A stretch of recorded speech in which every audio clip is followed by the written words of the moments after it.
किसी विद्वान ने बड़ा अच्छा कहा है, बैठे रहने वाले को सिर्फ उतना मिलता है या समय का इंतजार करने वाले को सिर्फ उतना मिलता है जितना मेहनत करने वाले छोड़ देते हैं।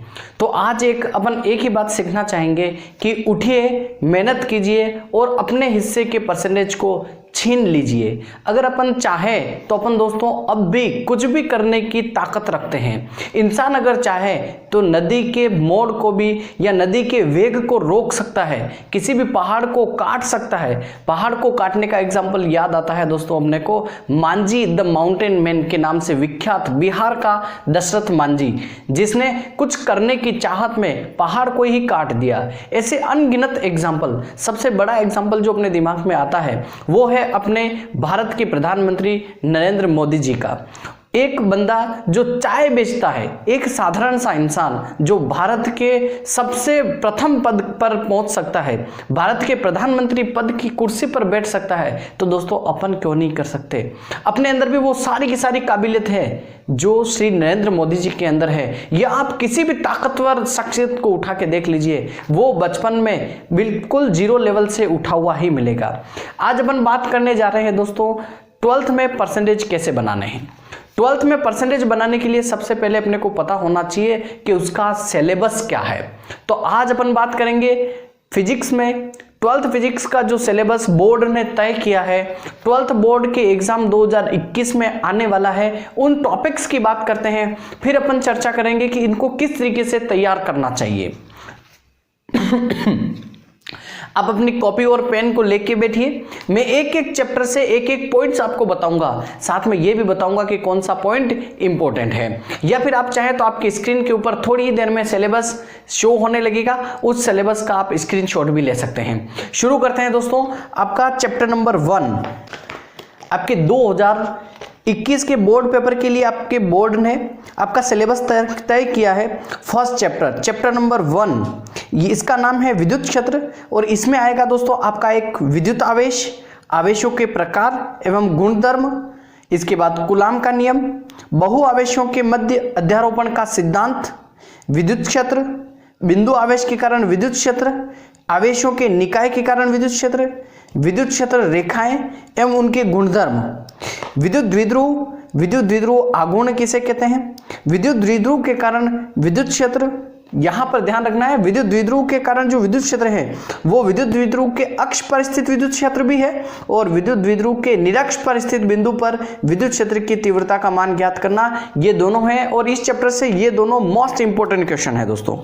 उसके बाद आता है विद्युत द्विध्रुव आघूर्ण, विद्युत द्विध्रुव के कारण विद्युत क्षेत्र, एक समान विद्युत क्षेत्र में द्विध्रुव पर बल आघूर्ण, ये हैं चैप्टर नंबर 1। अगर पुराने सिलेबस से तुलना की जाए तो चैप्टर नंबर 1 से आपका कोई भी पार्ट डिलीट नहीं हुआ है। मतलब पहले जो फर्स्ट चैप्टर में जितना सिलेबस था, जो टॉपिक थे वो के वो अब भी हैं, फर्स्ट चैप्टर से कोई भी डिलीट नहीं हुआ है। बात करते हैं सेकेंड चैप्टर की। सेकेंड चैप्टर है आपका गाउस का नियम एवं अनुप्रयोग। सबसे पहला टॉपिक आता है विद्युत फ्लक्स, आवेश का सतत वितरण, गाउस का नियम एवं इसकी व्युत्पत्ति। ध्यान रखना है गाउस के नियम और इसकी व्युत्पत्ति का क्वेश्चन इंपॉर्टेंट है। गाउस नियम से विद्युत क्षेत्र की तीव्रता का परिकलन, गाउस नियम की सहायता से विद्युत क्षेत्र की तीव्रता का मान ज्ञात करना, जिसको अपन कहते हैं गाउस नियम के अनुप्रयोग। दोस्तों गाउस नियम के अनुप्रयोग कहें या गाउस नियम से विद्युत क्षेत्र की तीव्रता का परिकलन कहें, एक ही बात है। इसके अनुप्रयोग दोस्तों क्या है, पहला अनुप्रयोग है अनंत रेखीय आवेशित सीधे तार के कारण किसी बिंदु पर विद्युत क्षेत्र की तीव्रता। यहां पे थोड़ा सा लिख रखा है, आपको पूरा समझना पड़ेगा।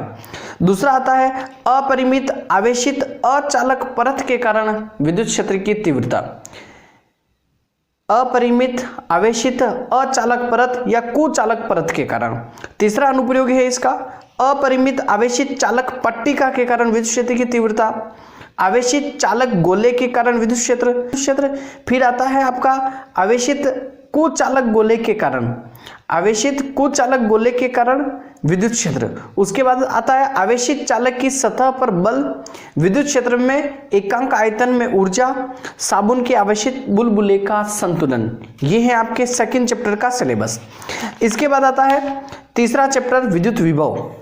इसमें टॉपिक आता है बिंदु आवेश के कारण विभव, आवेशों के निकाय के कारण विभव, विद्युत द्विध्रुव के कारण विभव, समविभव प्रवाह या समविभव क्या होता है, समविभव पृष्ठ है दोस्तों, यहाँ पे क्या है, समविभव पृष्ठ, विद्युत क्षेत्र एवं विद्युत विभव में संबंध।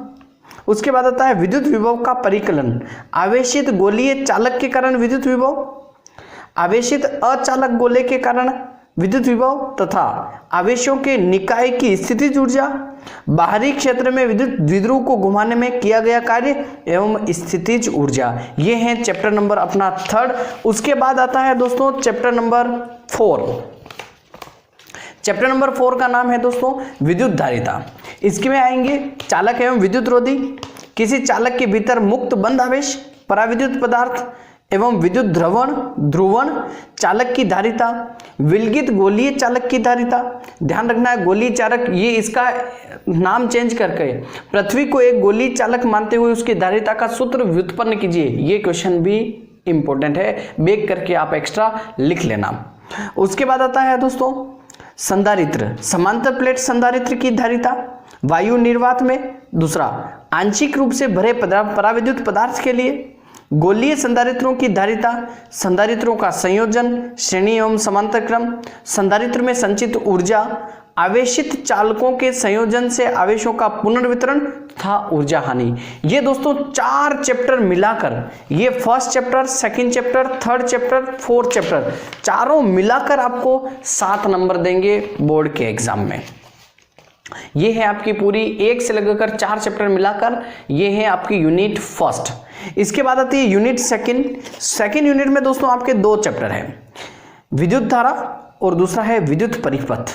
बहुत इंपॉर्टेंट है। और ये जो 2nd यूनिट है ये अपन यूं कहें कि चैप्टर 5 और चैप्टर 6 जो है इनको मिलाकर आपके एग्जाम में 5 नंबर के क्वेश्चन पूछे जाएंगे, जिसमें पहला है चैप्टर 5 की बात करते हैं विद्युत धारा की। इसमें आता है धात्विक चालक में विद्युत आवेशों का प्रवाह, अपवहन वेग, गतिशीलता तथा इनका विद्युत धारा से संबंध। ध्यान रखना है अपवाह वेग का विद्युत धारा से संबंध, गतिशीलता से विद्युत धारा का संबंध, दोनों टॉपिक अलग अलग हैं। उसके बाद ओम के नियम की व्युत्पत्ति, ओम का नियम जरूर नहीं है लेकिन इसकी व्युत्पत्ति जरूर पूछ सकता है, क्योंकि ओम का नियम की व्युत्पत्ति है तो ओम का नियम भी पूछ सकता है। उसके बाद आता है दोस्तों विद्युत प्रतिरोध। प्रतिरोध कितने प्रकार के होते हैं, ओमीय और अनोमीय प्रतिरोध। सेल, विद्युत सेल के बारे में है, सेल का आंतरिक प्रतिरोध, विद्युत वाहक बल और टर्मिनल वोल्टता। ये तीनों के तीनों आपको पता होना चाहिए दोस्तों, सेल के ये विशेष बिंदु है। इसके बाद सेलों का संयोजन, श्रेणी क्रम और समांतर क्रम, और इसकी विद्युत ऊर्जा के बारे में भी ध्यान रखना है। इसके बाद चैप्टर नंबर 6 आता है, जैसा कि आप स्क्रीन पर दिखाई दे रहा है आपको चैप्टर नंबर 6 का सिलेबस क्या है।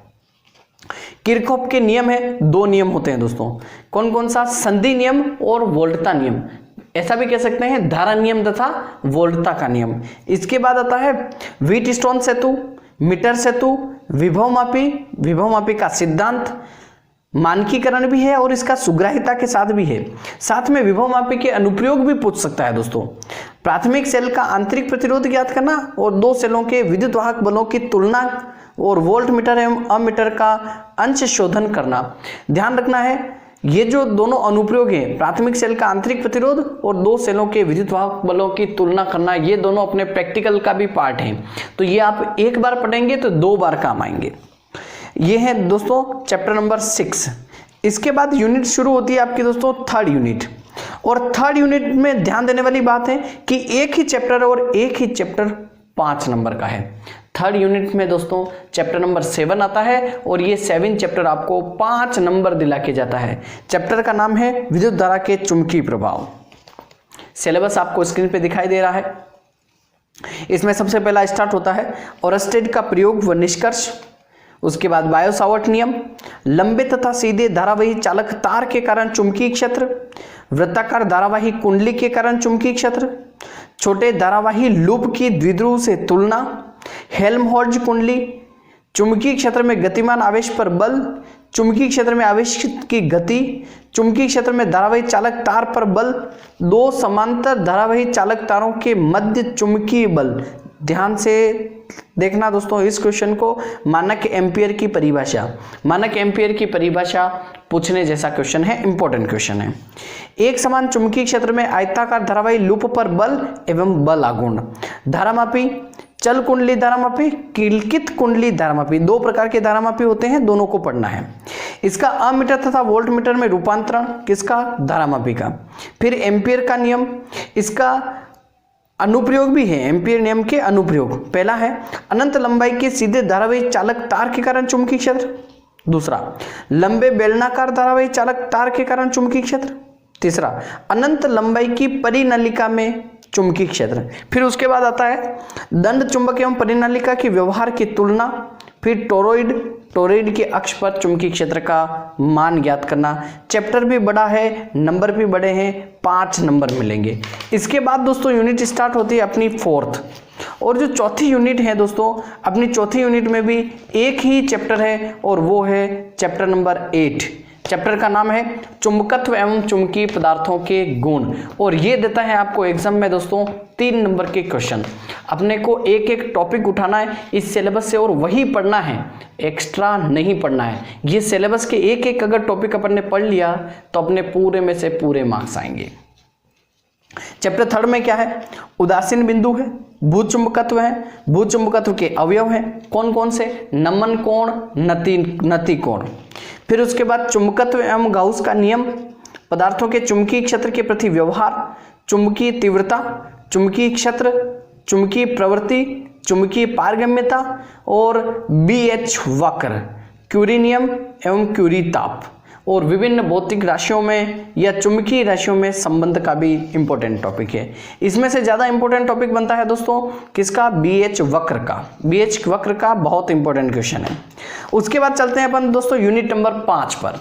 यूनिट 5 के अंदर आपके 2 चैप्टर आते हैं, चैप्टर नंबर 9 और चैप्टर नंबर 10। चैप्टर नंबर 9 की बात करते हैं, यह है विद्युत चुंबकीय प्रेरण।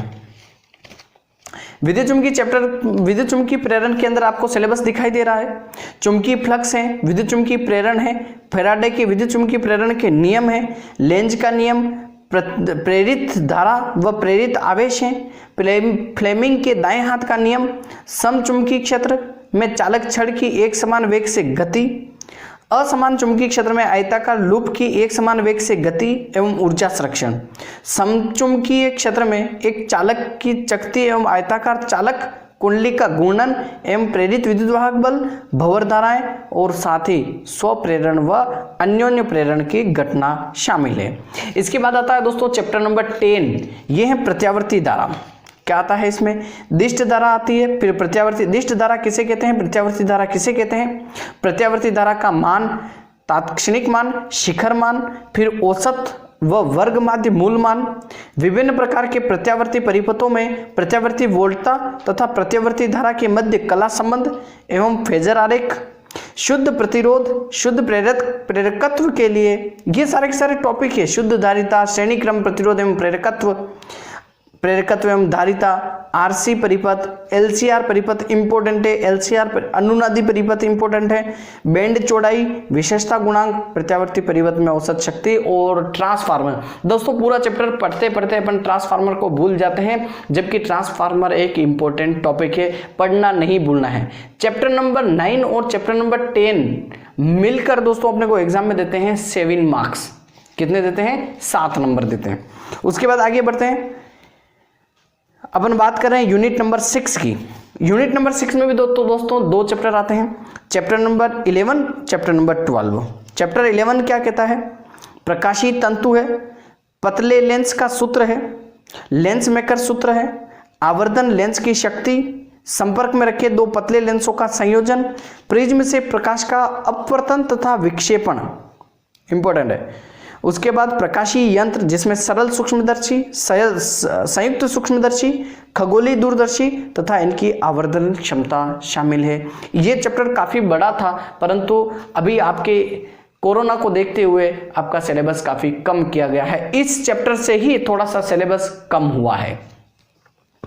फिर आता है चैप्टर नंबर 12, तरंग प्रकाशिकी। इसमें आता है प्रकाश की प्रकृति, हाइगेंस का तरंग सिद्धांत, तरंगाग्र के बारे में भी बताता है, समतल सतह से परावर्तन एवं अपवर्तन, कला संबंध, स्रोत प्रकाश का व्यतिकरण, व्यतिकरण की शर्तें, यंग द्विस्लिट प्रयोग, व्यतिकरण का गणितीय विश्लेषण, फ्रिंज चौड़ाई के लिए व्यंजक, श्वेत प्रकाश से प्राप्त व्यतिकरण, विवर्तन, ध्वनि एवं प्रकाश विवर्तनों की तुलना, विवर्तन के प्रकार, एकल झिरी के कारण विवर्तन, केंद्रीय उच्चिष्ट की चौड़ाई, व्यतिकरण, विवर्तन, ये सारा का सारा आएगा दोस्तों आपके चैप्टर नंबर 12 के अंदर। चैप्टर नंबर 12 के अंदर आएगा और चैप्टर नंबर 11 और चैप्टर नंबर 12 दोनों मिलकर आपको 9 नंबर देंगे बोर्ड के अंदर। मतलब बोर्ड के एग्जाम में 9 नंबर के क्वेश्चन इन्हीं दोनों चैप्टर से आने वाले हैं। इसके बाद आगे चलते हैं दोस्तों, आगे चलते हैं यूनिट नंबर 7। यूनिट नंबर 7 है, इसमें है दोस्तों प्रकाश, विद्युत एवं द्रव्य तरंगे। चैप्टर का नाम है प्रकाश, विद्युत एवं द्रव्य तरंगे। ये बड़ा सरल चैप्टर है, सिंपल चैप्टर है और 4 नंबर का भी होता है। 4 नंबर में इसमें देखते हैं प्रकाश विद्युत प्रभाव है। प्रकाश विद्युत प्रभाव की प्रायोगिक परिणाम एवं उनकी व्याख्या। फोटोन किसे कहते हैं? आइंस्टाइन का प्रकाश विद्युत समीकरण एवं इसके द्वारा प्रकाश विद्युत प्रभाव के प्रायोगिक परिणामों का स्पष्टीकरण, प्रकाश की द्वैत प्रकृति और डी ब्रोगली परिकल्पना। ये चैप्टर आपको दोस्तों 4 अंक दिलाता है बोर्ड के पेपर में। उसके बाद आता है यूनिट नंबर 8 यूनिट के अंदर भी 2 चैप्टर हैं, परमाणुवीय भौतिकी और नाभिकीय भौतिकी। चैप्टर नंबर 14, चैप्टर नंबर 15, और ये आपको दोस्तों 6 मार्क्स दिलाता है। कौन कौन से? चैप्टर नंबर 14 में आता है परमाणु का रदरफोर्ड मॉडल, परमाणु का बोर मॉडल, हाइड्रोजन का रेखीय स्पेक्ट्रम एवं उसकी व्याख्या और बोर मॉडल की सीमाएं। उसके बाद आता है चैप्टर नंबर 15 नाभिकीय भौतिकी। इसमें आता है नाभिकीय भौतिकी, संरचना, आकार, परमाणु द्रव्यमान, द्रव्यमान क्षति, नाभिकीय बंधन ऊर्जा, नाभिकीय विखंडन, नियंत्रण एवं अनियंत्रित श्रृंखला अभिक्रिया, नाभिकीय भट्टी और नाभिकीय संलयन। ये दोनों चैप्टर मिलके अपने को 6 नंबर देते हैं दोस्तों बोर्ड एग्जाम में। आगे चलते हैं यूनिट नंबर 9। यूनिट नंबर 9 है दोस्तों इलेक्ट्रॉनिकी, चैप्टर नंबर 16, और ये अपने एग्जाम में 6 नंबर देके जाती है। इस यूनिट में क्या है दोस्तों? चैप्टर नंबर 16 में ठोसों में ऊर्जा बैंड है, फिर चालक, अर्धचालक, कुचालकों का वर्गीकरण है, फिर नेज अर्धचालक है, बाहरी अर्धचालक है, और नेज अर्धचालक व बाह्य अर्धचालक, फिर बहुसंख्यक आवेश वाहक इसी में आता है, फिर पीएन संधि डायोड है, पीएन संधि डायोड का अग्र बायस, पश्च बायस, फिर एवेलांची व जीनर भंजन है, पीएन संधि डायोड का अर्ध तरंग व पूर्ण तरंग दिष्टकारी के रूप में उपयोग है, संधि ट्रांजिस्टर है, ट्रांजिस्टर के अंदर इसके विन्यास हैं, और फिर लॉजिक गेट्स हैं। लॉजिक गेट्स के अंदर आपका या तार्किक द्वार जिसको बोलते हैं, OR gate, AND gate, NOT gate, NAND gate, NOR gate और XOR गेट, XOR गेट ये शामिल है आपको, और 6 नंबर का। इसके बाद लास्ट यूनिट बचती है और उस चैप्टर से अपने को 4 नंबर मिलने वाले हैं, और ये जो लास्ट यूनिट है ये है चैप्टर नंबर 17 की। देखते हैं इसमें, और ये यूनिट नंबर है 10। चैप्टर का नाम है विद्युत चुम्बकीय तरंगे, संचार एवं समकालीन भौतिकी। 4 नंबर आएंगे इस चैप्टर से दोस्तों, और इसमें आता है मैक्सवेल समीकरण, विद्युत चुम्बकीय तरंगे तथा इनके अभिलक्षण, विद्युत चुम्बकीय स्पेक्ट्रम, विद्युत चुम्बकीय तरंगों का संचरण, भू तरंगे, आकाश तरंगे, व्योम तरंगे, संचरण तरंग में अवयव मॉड्यूलन एवं इसकी आवश्यकता, मॉड्यूलन के प्रकार, आयाम मॉड्यूलित तरंगों का उत्पादन एवं संसूचन। दोस्तों अगर बात की जाए इस आपके पूरे के पूरे सिलेबस की, अगर नंबर डिस्ट्रीब्यूशन के हिसाब से अगर देखा जाए तो सबसे पहले मैं फोकस करने के लिए आपको कहूंगा एक तो चैप्टर नंबर 17। चैप्टर नंबर 17 है दोस्तों, ये है 4 नंबर का ये चैप्टर है, आप आसानी से ला सकते हैं, कोई हार्ड एंड फास्ट वाली बात नहीं है। एक तो चैप्टर नंबर 17 है जो आपको मार्क्स देता है, चैप्टर 17 ये आपको मार्क्स देता है 4 नंबर देता है। उसके बाद आपका दोस्तों चैप्टर था चैप्टर 14 और 15, चैप्टर 14 और 15 दोनों मिलाकर दोस्तों 6 नंबर। 14 और 15 है क्या, इसके बारे में परमाणु के बारे में बताया गया है और नाभिक के बारे में बताया गया। सिंपल सरल मॉडल है, ये सारे के सारे भी पढ़ सकते हैं। उसके बाद अगर बात करी जाए तो ये चैप्टर नंबर 13 प्रकाश विद्युत प्रभाव। प्रकाश विद्युत प्रभाव का दोस्तों 4 नंबर है जो आप आसानी से ला सकते हैं। उसके अंदर क्वेश्चन ही कितने हैं जो इंपॉर्टेंट क्वेश्चन बनते हैं, एक तो प्रकाश विद्युत प्रभाव का, एक आइंस्टाइन का प्रकाश विद्युत समीकरण, 2 क्वेश्चन ही इंपॉर्टेंट है आपके 2021 बोर्ड एग्जाम के लिए। तो ये भी आप 4 में से 4 नंबर ला सकते हैं। देखिएगा अभी आप इजी गोइंग कितने मार्क्स ला सक रहे हैं। इस चैप्टर के बाद आप अगर एक चैप्टर पढ़ना चाहें, वो है चैप्टर नंबर 8। चैप्टर नंबर 8 जो है ये भी 3 नंबर देखे जाता है आपको बोर्ड के अंदर। चैप्टर नंबर 8 के अंदर क्या है, भूत चुंबकत्व के अवयव, एक तो नमन कोण, एक नति कोण। उसके बाद का जो इंपॉर्टेंट क्वेश्चन है बीएच वक्र। मैं कहता हूं 100% बीएच वक्र का क्वेश्चन आएगा, बीएच वक्र का आएगा और 3 नंबर देखे जाएगा। अगर अपन पूरे टॉपिक की बात करें तब भी ज्यादा टॉपिक नहीं है। चुंबकत्व के लिए गाउस का नियम, close integration of B vector dot ds vector is equal to 0, finish. फिर बीएच वक्र, एक वक्र प्राप्त होता है। आप चाहें तो वीडियो में जाकर अपने यहाँ पे भी मैंने सरल तरीके से समझा रखा है, आप देख सकते हैं और पूरे में से पूरे नंबर ले सकते हैं। उसके बाद आता है दोस्तों चैप्टर नंबर 7। चैप्टर नंबर 7 जो है ये 5 नंबर का है दोस्तों। चैप्टर नंबर 7 कितने नंबर का है, 5 नंबर का है और ये इजी चैप्टर है, इसको आप पढ़ सकते हैं और नंबर भी ज्यादा है। कितने नंबर है दोस्तों, 5 नंबर एक चैप्टर को पढ़ने पर। साथ ही साथ अगर मैं बात करूं चैप्टर नंबर 5 और 6 की, किसकी बात कर रहा हूं, चैप्टर नंबर 5 और 6 की, इन दोनों की बात करूं तो चैप्टर नंबर 5 और 6 दोनों मिलकर 6 नंबर देखे जाते हैं। कितने नंबर, 6 नंबर। और है कुछ नहीं, एक के अंदर चैप्टर नंबर 6 के अंदर सिर्फ प्रैक्टिकल के बारे में बताया गया है और केवल एक ही क्वेश्चन है, किरचॉफ के नियम।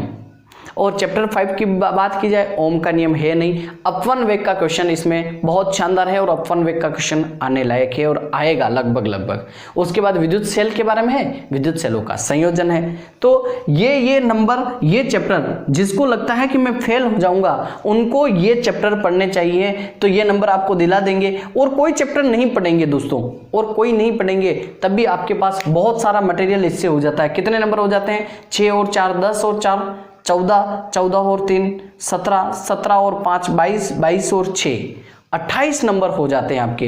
28 नंबर अगर आपके दोस्तों ये आ जाए तो आप 70% के लगभग आ जाएंगे, आपके परसेंटेज काफ़ी अच्छे बन जाएंगे। और जो तैयारी करना चाहता ही है उसको तो खैर तैयारी करनी ही चाहिए, सारे चैप्टर पढ़ने ही चाहिए दोस्तों। फिर मिलेंगे अपन एग्जाम से पहले एक मॉडल पेपर के साथ। वो मॉडल पेपर आपके लिए बहुत इंपॉर्टेंट होगा और उसमें से बहुत सारे क्वेश्चन आपके एग्जाम में भी मिलेंगे, ऐसी आशा करते हैं दोस्तों। अगर ये समझ में आया है सिलेबस का पूरा टॉपिक और किस तरीके से अपने को प्रिपरेशन करना है, समझ में आया है मेथड, वीडियो को लाइक कीजिए, अपने दोस्तों में शेयर कीजिए ताकि हर एक बच्चे के पास ये सिलेबस पहुंच जाए। सिलेबस का अगर पता नहीं है तो जो सिलेबस में आने वाले टॉपिक है ही नहीं वो भी आप अगर पढ़ लेंगे तो फिर क्या मतलब है, उसके मार्क्स कहाँ से आएंगे। तो ये पता होना चाहिए कि बोर्ड में आने क्या वाला है, ये अपन ने इस वीडियो में बताया। वो अपने सारे दोस्तों को बताइए और नोट कर लीजिए। और चैनल को सब्सक्राइब नहीं किया है तो सब्सक्राइब कीजिए, क्योंकि एग्जाम से ठीक पहले, बहुत पहले, लगभग 10 से 15 दिन पहले मैं आपके साथ आऊँगा फिजिक्स का मॉडल पेपर लेकर, और उससे आपको निश्चित रूप से बहुत सारी हेल्प मिलेगी बोर्ड में। थैंक यू दोस्तों।